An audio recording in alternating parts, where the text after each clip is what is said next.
Now as we move on to Section 8, now Section 8 talks about en route climb performance. En route climb performance, you'll see Section 8.1 talks about climb performance under the IFR, but we're not really interested in that just at the moment, just the CPL, just VFR flying. And 8.2 you'll find is the appropriate section for VFR, so 8.2, and it does state that you must have the ability to maintain height at all heights up to 5,000 feet in the standard atmosphere in the configuration, which I'll go through in a second. So basically, if you have an engine failure, so we're flying a twin, you have an engine failure, you must be able to maintain any heights in the standard atmosphere up to 5,000. So if you experience an engine failure at 4,000 feet, you must be able to maintain that. At 5,000, must be able to maintain.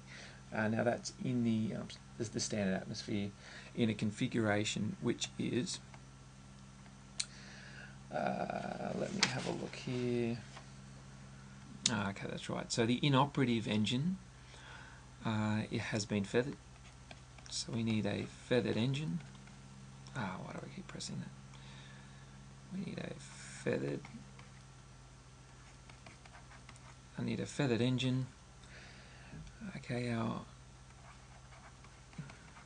gear and flap is up. Our gear and flap is up, and the operative engine is at max continuous power.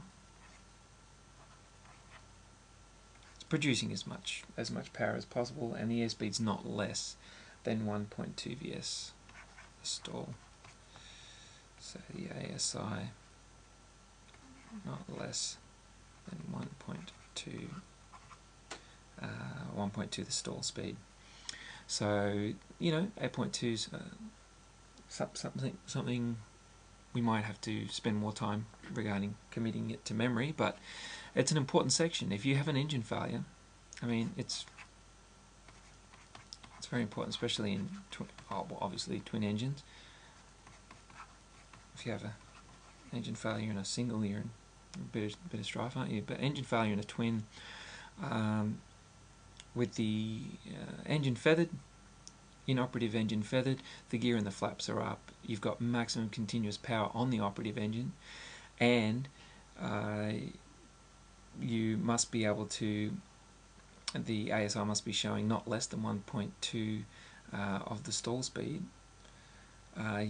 So in that configuration, you must be able to fly and maintain heights up to 5,000 feet in the standard atmosphere. Okay. No dramas. Okay, Section 9. Move on to Section 9 now. Section 9 talks about the landing climb performance.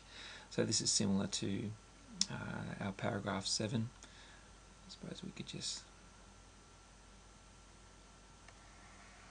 I should have done the line, but here's our landing gradient. Basically, with the landing climb performance, at this point, if you find you need to conduct a go-round, you have someone that's come out here and didn't see you on final, you need to conduct a go-round. That go-round must be conducted at a climb gradient of at least 3.2%. And, in the standard atmospheric conditions, blah, blah, blah, blah. But what you really need to remember is, if you need to conduct a go-round, the aircraft must be able to conduct the go-round at a minimum climb gradient of 3.2% at a speed, always got to incorporate that speed, at a speed which is not, at a speed not exceeding 1.3 times the stall speed.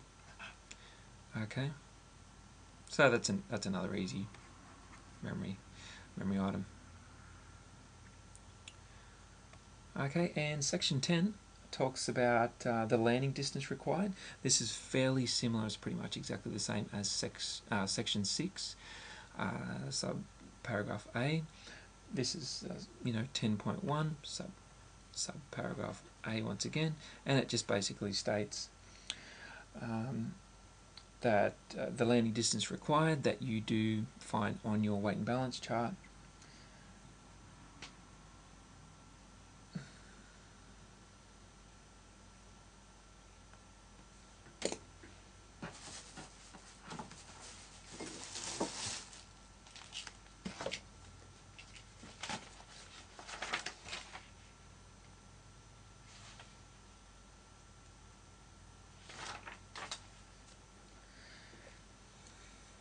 And it's basically saying once you find your landing distance required on your takeoff and landing chart, you must multiply that by 1.15.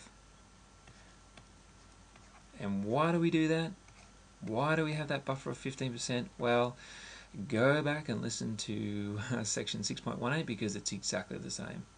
Exactly the same. So, yeah, just a short, quick video. It's probably not that short, but section on the CAOs, section 20.7.4, just 5 memory items for you that I'm sure will really help you in your in the pre-theory component of your CPL flight test.